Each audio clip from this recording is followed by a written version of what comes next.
Hey Internet, Adam from PC World, joined by my good buddy Gordon Maung. Hey, what's up? How you doing, Gordon? Good, good. Hey, we're here to announce our next PC build, which is going to be... It's going to be on the hot, new, exciting Ryzen 3 2200G. I've been calling them Ryzen G parts, but it doesn't really make Which sense. is AMD's new Ryzen APU with Radeon Vega graphics, Radeon Vega graphics, and the reason why, of course, this is a GeForce GTX 1060, $500 today, if you can find one, and I will show you the problem because inside ain't no card. They're gone. You can't get cards anymore. You can't Too get cards. expensive. It's a ripoff. AMD has your answer. Built-in Vega graphics. Nice. Bam. All right. So yeah, this is for not only the budget-minded, because this is kind of a cheaper solution, but also people who want to game while the great graphics card crisis of 2018 continues. Yes, if it ever, and it doesn't feel like it's ever going to end. So this is actually a good antidote to that. All right. $99. Yeah. $99 gets you quad core, no SMT/hyper-threading, decent clocks.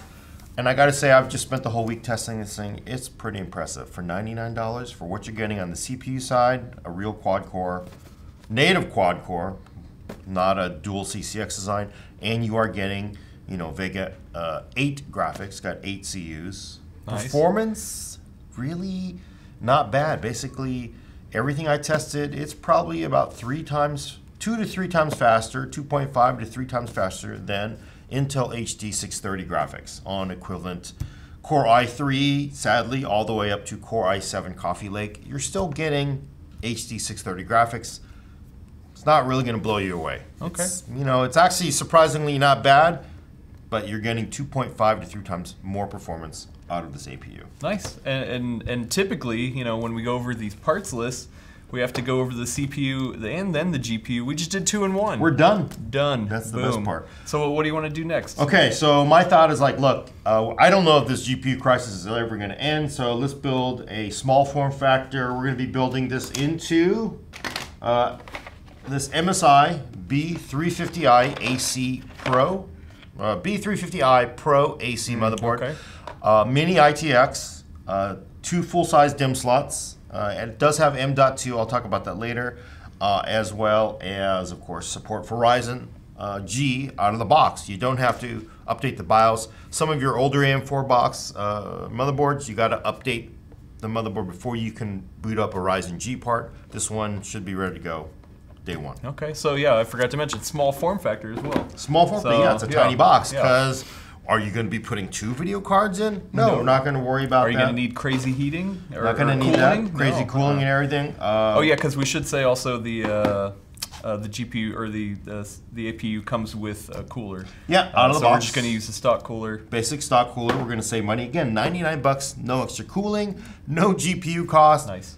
And how much is the motherboard? So this motherboard, they have not announced pricing. In fact, they showed this off at CES, of course, to go with the Ryzen G parts. Okay.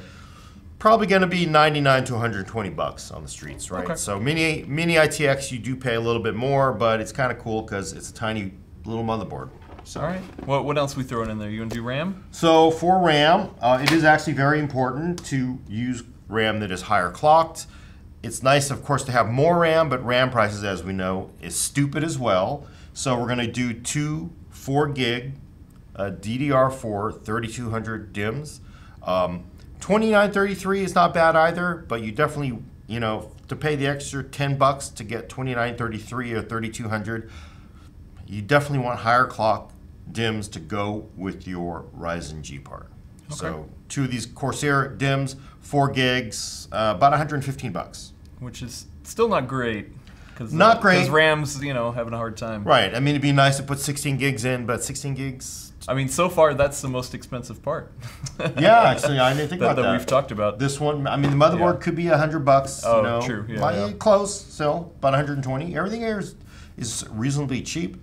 Next part. Yeah, storage. What are the storage options? So for storage options, originally I was going to go, oh, let's go M.2 because that's the future. Nobody wants to use old, especially in a small form factor. And I realized, you know what? People going to be really going for M.2 in? This is a really cost-effective build. I don't know if that makes sense. Although this WD Blue is really not a bad price for this M.2. So, but instead, we're going to go with the old-fashioned SATA drive. This is a little pricier. This is a Kingston Hyper X Savage. I may change this to something a little cheaper by the time next week comes, but it is an MLC drive, so it is faster. 120 bucks for 240 gigs, I think. 240 gigs, which is, MLC performance. You're paying more for more performance. A lot of performance. 120 bucks. Wow, nice. Everything is like cheap. And then for hard drive, who cares? 60 bucks gets you 2 terabyte drive. I don't even know where this is from. I think I got this from an ATM they were throwing away. It doesn't matter at this point with hard drives. You just need a reputable name and you just need enough capacity. What else? Oh, power supply. So that's that thing. Yeah, because I imagine this isn't a huge power draw, so we don't need to put a beast in there. Yeah, generally I was seeing on this board maybe 60 watt, maybe 70 at the most, so you don't need a lot of power. Again, there's no graphics card, and you don't have a graphics card. I don't know if you're ever going to get a graphics card, so I'm not too concerned.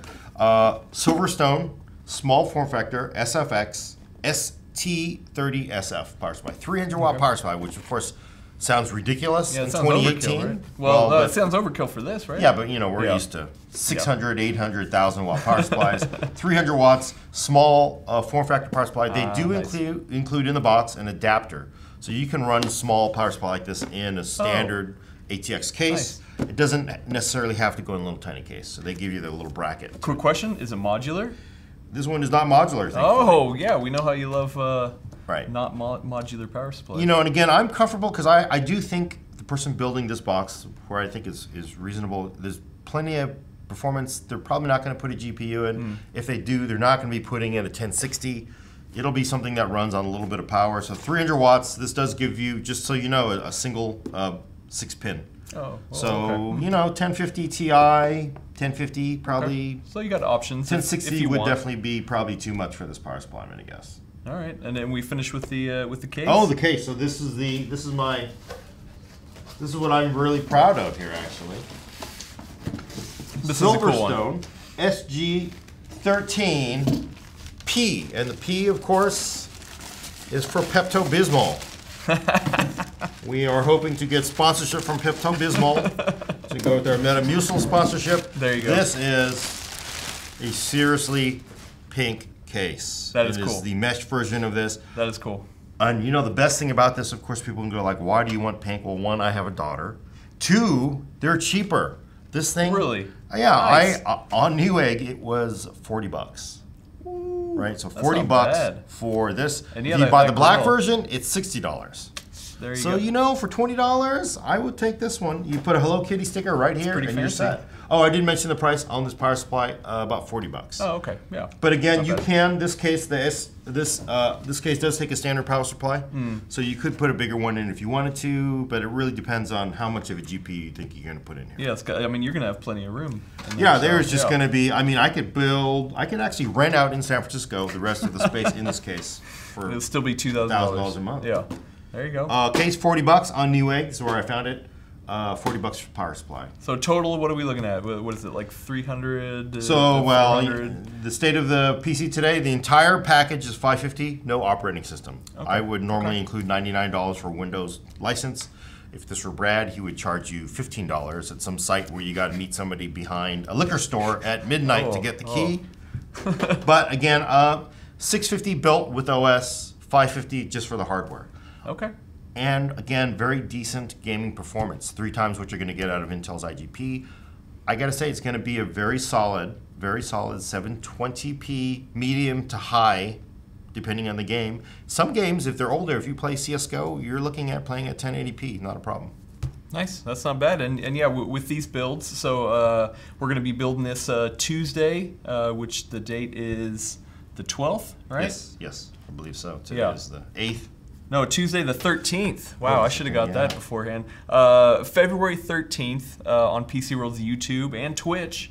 You know, wherever you want to watch it, we're going to be streaming there, and it's going to be fun. And once we do the build, we'll make sure it posts like usual. Sure. I mean, hopefully there can't be too much going wrong in here, right? No, no. And then afterward, you're going to do some tests on it, see how it stacks up. Sure. And really, I want to see. I mean, would you rather get this somewhat $500 PC or an Xbox One X? You know, like to fulfill your gaming needs, right? I think I know the answer for me. That's not for everybody. What I'm interested in, we'll do it. We'll demo it, come back on Tuesday, and we'll see if it can run Crysis. Oh, right? yeah. Let's run Crysis. We're going to run Crysis on this. That'd be fun. So, yeah, thanks, Gordon, and everyone tune in next Tuesday.